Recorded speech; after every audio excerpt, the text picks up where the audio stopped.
السلام علیکم ورحمۃ اللہ وبرکاتہ۔ الحمدللہ رب العالمین والصلاة والسلام علی اشرف الانبیاء والمرسلین نبینا محمد وعلی آلہ واصحابہ اجمعین، اما بعد۔ قال النبی صلی اللہ علیہ وآلہ وسلم: ما من ایام العمل الصالح احب الی اللہ من هذه الایام قالوا ولا الجہاد فی سبیل اللہ قال ولا الجہاد فی سبیل اللہ الا رجل خرج بمالہ وبنفسہ وخرج بمالہ ونفسہ ولم یرجع منہ شیء او ولم یرجع بشیء او کما قال علیہ الصلاۃ والسلام۔ انتہائی قابل احترام بھائیوں، دوستوں، بزرگوں، پیارے بچوں، پہلی دفعہ آپ بھائیوں کے ساتھ ہم کلام ہونے کا موقع مل رہا ہے۔ میں اللہ تعالیٰ سے دعا کرتا ہوں کہ اللہ تعالیٰ ہمارا بیٹھنا قبول فرمائے اور جو کچھ ہم سنے سنائیں اس پر عمل کی توفیق عطا فرمائے۔ ہمارے محترم قاری صاحب نے بہت اونچا سا لقب بول کے مجھے بلایا، فضیلت الشیخ۔ یہ بہت بڑا لقب ہے اور بہت بڑے علماء کے لیے، ہم جیسے طالب علموں کے لیے نہیں ہے۔ میں تو ایک طالب علم ہونے کی حیثیت سے چند چیزیں بس اس مناسبت سے جو اگلا مہینہ آ رہا ہے، یہ بڑے فضیلت والے دن ہیں، ان کو ضائع نہیں کرنا چاہیے۔ نہ کوئی تقریر مقصد ہے، نہ کوئی تقریر کا دعویٰ ہے، بس یہ دعا ہے اللہ تعالیٰ سے کہ اللہ تعالیٰ ہم جو سنے سنائیں اس کی سمجھ عطا فرمائے اور اس پر عمل کی توفیق عطا فرمائے۔ آج 26 تاریخ ہے چاند کی، صرف 4 دن ہیں باقی یا 3 دن ہیں باقی ذوالحجہ شروع ہونے میں، ایسا ہی ہے نا جی۔ یہ ذوالحجہ کے پہلے 10 دن میرے بھائیوں بہت فضیلت والے ہیں، بہت زیادہ فضیلت والے ہیں۔ ایک حدیث میں نے ابھی جو پڑھی ہے، نبی اکرم صلی اللہ علیہ وسلم نے فرمایا: ما من ایام العمل الصالح احب الی اللہ من هذه الایام۔ فرمایا سال بھر میں ایسے کوئی دن اور نہیں ہوتے جن میں اللہ کو نیک عمل اتنا پسند ہو جتنا ان 10 دنوں میں ہوتا ہے۔ یہ جو اگلے آ رہے ہیں ذوالحجہ کے پہلے 10 دن، ما من ایام العمل الصالح احب الی اللہ من هذه الایام، ان ایام سے بڑھ کر، ان دنوں سے بڑھ کر اللہ تعالیٰ کو کوئی عمل پسند نہیں ہوتا جو ان دنوں میں اعمال کیے جائیں، اللہ کی عبادت کی جائے، تلاوت کی جائے، دعا کی جائے، اللہ سے معافی مانگی جائے، استغفار کیا جائے، صدقہ اور خیرات کیا جائے، نوافل پڑھے جائیں۔ ان دنوں میں اللہ کو جس قدر پسند ہے، سارا سال اللہ تعالیٰ کو اس قدر پسند نہیں۔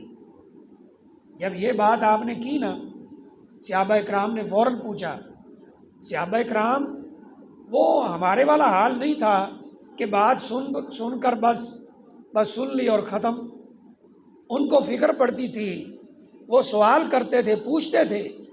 انہوں نے نبی اکرم صلی اللہ علیہ وسلم سے پوچھا: وَلَا الْجِهَادُ فِي سَبِيلِ اللَّهِ، اللہ کے رسول صلی اللہ علیہ وسلم آپ یہ جو فرما رہے ہیں ان دنوں کا ثواب بہت زیادہ ہے، آپ یہ بتائیے اگر عام دنوں میں اللہ کے راستے میں جہاد کیا جائے اور ان دنوں میں عبادت کی جائے تو کیا وہ جہاد بھی ان دنوں کی عبادت سے نہیں بڑھے گا؟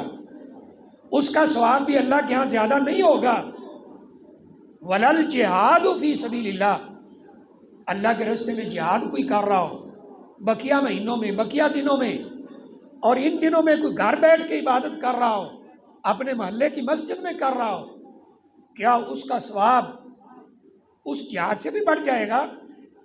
رسول کریم صلی اللہ علیہ وسلم نے فوراً فرمایا: وَلَا الْجِهَادُ فِي سَبِيلِ اللَّهِ، ہاں عام دنوں میں اللہ کے راستے میں جہاد، اس کا بھی ثواب نہیں بڑھ سکتا۔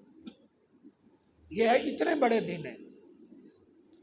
لیکن ایک بات آگے بیان فرمائی کہ اللہ رجل خرج بنفسہ و مالی، ہاں وہ عام دنوں میں جہاد کرنے والا جو اپنی جان، اپنی سواری، اپنا گھوڑا، اپنا مال وہ لے کر نکلا اللہ کے راستے میں جہاد پر، فلم یرجع بشیء، کوئی چیز واپس نہیں آئی، اس کا ثواب تو بڑھ سکتا ہے۔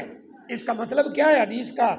اگر عام دنوں میں جہاد، مجاہد اللہ کے راستے میں پھر رہا ہے، وہ جہاد کر رہا ہے لیکن فتح پا کر مال غنیمت لے کر واپس آیا ہے، تو اس کا ثواب ان دنوں میں کی گئی عبادت سے بھی نہیں بڑھ سکتا ہے۔ اب ہماری مرضی ہے ہم ان دنوں کو ضائع کریں یا فائدہ اٹھائیں۔ قرآن مجید میں اللہ نے ان دنوں کی قسم اٹھائی ہے، والفجر وليال عشر والشفع والوتر، مجھے قسم ہے فجر کی، صبح کی، اور یہ جو دن راتیں گزر رہے ہیں ان کی قسم ہے، چاہے جفت ہیں یا طاق، ان کی مجھے قسم ہے۔ قسم اللہ نے قرآن میں اٹھائی ہے اور نبی صلی اللہ علیہ وسلم نے فرمایا ہے یہ وہ دن ہیں کہ ان میں کی گئی عبادت سارے سال کی عبادت سے زیادہ ثواب رکھتی ہے۔ قابل احترام بھائیوں، ایک سوال پیدا ہوتا ہے کہ اگر ان 10 دنوں کی عبادت اتنی زیادہ ہے تو رمضان مبارک کو ہم کہاں لے جائیں؟ سوال تو پیدا ہوتا ہے نا جی ہمارے دل میں، اگر غور کریں تو سوال دل میں پیدا ہوتے ہیں کہ اگر ان دنوں کی عبادت اتنی زیادہ فضیلت رکھتی ہے تو پھر رمضان مبارک کا تو پورا مہینہ بڑی فضیلت والا ہے، ان دنوں میں اگر عبادت کریں تو اس سے بھی زیادہ ثواب، تو یہ کیا معاملہ ہے؟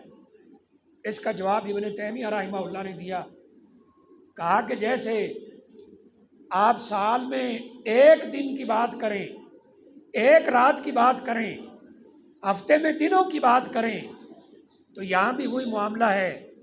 کیسے؟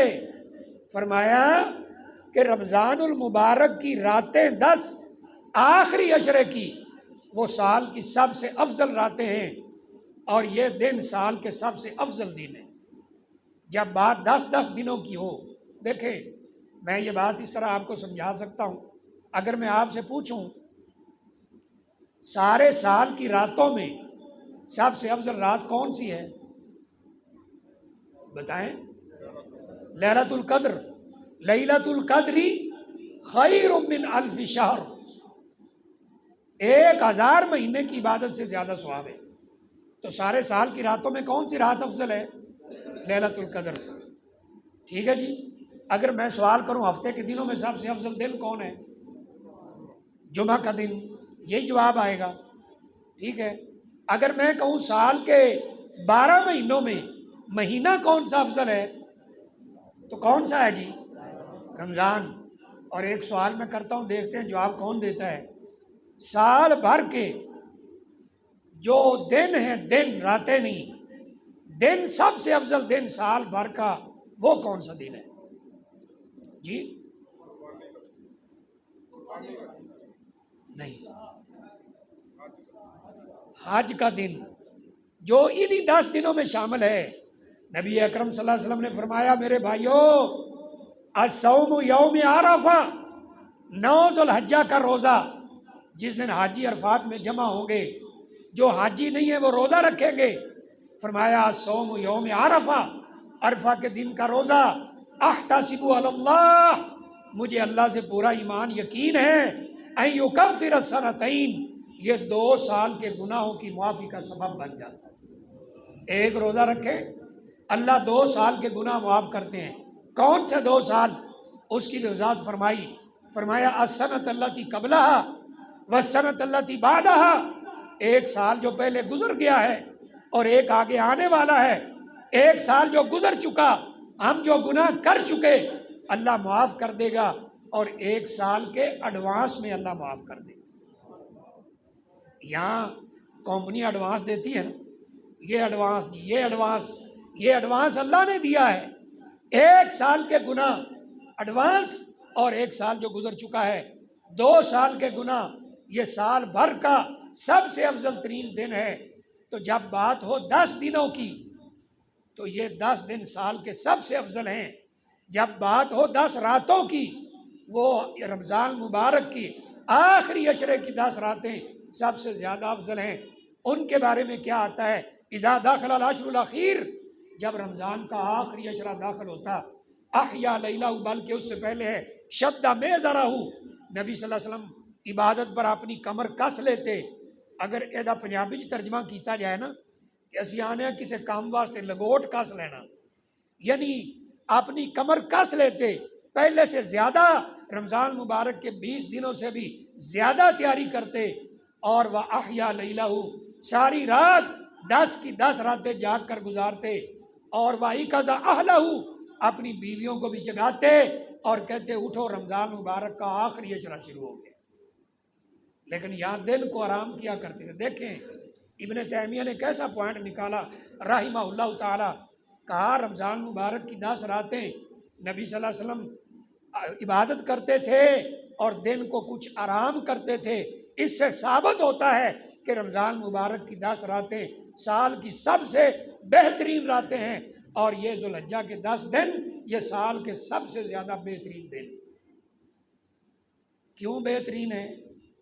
کوئی بھائی بتا سکتا ہے ان دنوں کو فضیلت کیوں حاصل ہے؟ وہ بھی سن لیں۔ ہماری تو کوشش ہے بھائی یہ علمی باتیں لوگوں تک پہنچائی جائیں۔ کیوں افضل ہیں؟ ان میں کیا ایسا ہو جاتا ہے کہ سال بھر کے دیکھیں نا، رمضان کی سمجھ آتی ہے، لیلۃ القدر کی تلاش کرنا ہے، کم از کم 5 راتیں تو ہیں نا میرے بھائیوں، 21، 23، 25، 27 اور 29، پھر باقی بھی فضیلت والی۔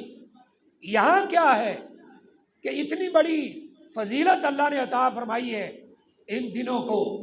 اللہ اکبر! یاد رکھے میرے بھائیوں، عبادت کی 3 قسمیں ہیں۔ کتنی؟ 3۔ دوبارہ عرض کروں گا، عبادت کی کتنی قسمیں ہیں؟ 3۔ نمبر 1، وہ عبادات جو ہماری زبان سے ادا ہوتی ہیں، انہیں عبادات قولیہ کہتے ہیں، زبان سے، جیسے تلاوت قرآن، درود شریف، استغفار، اللہ کا ذکر، دعا، یہ ساری کی ساری زبانی باتیں ہیں۔ نمبر 2، بدنی باتیں، عبادات البدنیہ، جو بدن سے ادا ہوتی ہیں، جیسے نماز ہے، طواف ہے، یہ بدنی باتیں ہیں میرے بھائی۔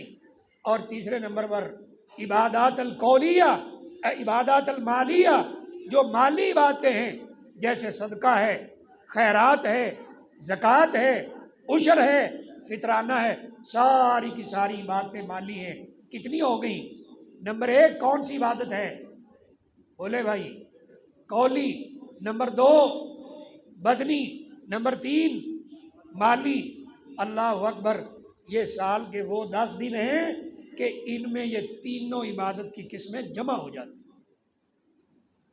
مثلا قولی باتیں، آج ہی پڑھ رہے ہیں نا وہاں پر، لبیک اللہم لبیک، لبیک لا شریک لک لبیک، ان الحمد والنعمت لک والملک لا شریک لک۔ اے اللہ میں حاضر ہوں، تیرا کوئی شریک نہیں ہے، میں یہ اقرار کرتا ہوں یہ دنیا تو نے بنائی ہے، اولاد تو دیتا ہے، بیماری تو نازل کرتا ہے، شفا تو دیتا ہے، دعائیں تو سنتا ہے، نظر و نیاز کے لائق تو ہے، تیرا کوئی شریک نہیں ہے، یہ بادشاہت ساری کی ساری تیری ہے، میرے اوپر ساری کی ساری نعمتیں تیری ہیں، حمدیں تیری ہیں، ثنائیں تیری ہیں، تعریفیں تیری ہیں، میں اس کا اقرار کرتا ہوں، اور ساری بادشاہت، سارا کنٹرول اے اللہ تیرے پاس ہے، اور میں اقرار کرتا ہوں تیرا کوئی شریک نہیں۔ ہم بھی اقرار کرتے ہیں نماز میں، ایاک نعبد و ایاک نستعین، یہ قولی باتیں ہیں، یہ بھی اس میں جمع ہیں۔ بدنی باتیں جمع ہیں، طواف ہو رہا ہے، سعی ہو رہی ہے، حج کے مناسک ادا کیے جائیں گے، اور مالی باتیں قربانی ہیں۔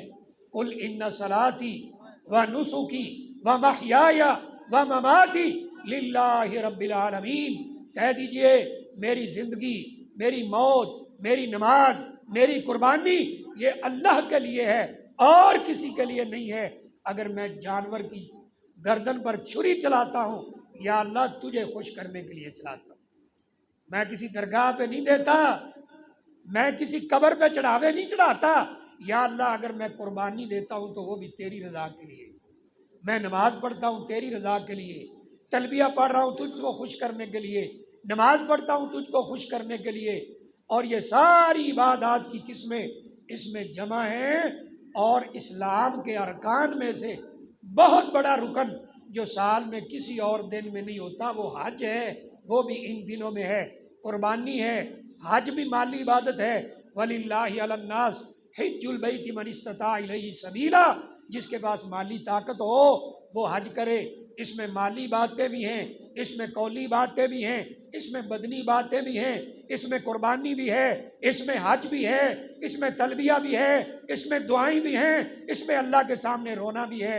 اللہ اکبر۔ جب حاجی عرفات میں جمع ہوتے ہیں اللہ تعالیٰ اپنے فرشتوں کو پوچھتا ہے، بلکہ حدیث کے لفظ ہیں ان اللہ یتباہی بہم الملائکہ، اللہ اپنے فرشتوں میں فخر کرتا ہے، اے میرے فرشتوں وہ دیکھو لوگ احرام باندھ کر ساری دنیا سے اکٹھے ہو کر میدان عرفات میں کھڑے ہیں، لیکن اللہ پوچھتے ہیں یہ کیوں آئے ہیں؟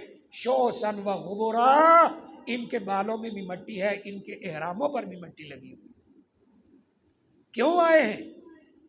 جواب ملتا ہے یا اللہ تو بہتر جانتا ہے کیوں آئے ہیں، تو عالم الغیب ہے، لیکن تو نے پوچھا ہے تو ہم بتا رہے ہیں یہ اس لیے آئے ہیں کہ تو ان کے گناہوں کو معاف فرما دے۔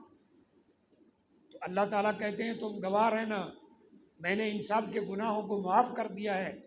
اس لیے نبی اکرم صلی اللہ علیہ وسلم نے فرمایا من اتا ھذا البیت، اور ایک روایت میں ہے من زار ھذا البیت، ایک میں ہے من حج ھذا البیت، جس نے اللہ کے گھر کی زیارت کی یعنی حج کیا، ولم یرفث ولم یفسق، یہ فسق تو گناہ کو کہتے ہیں، رفث کسے کہتے ہیں؟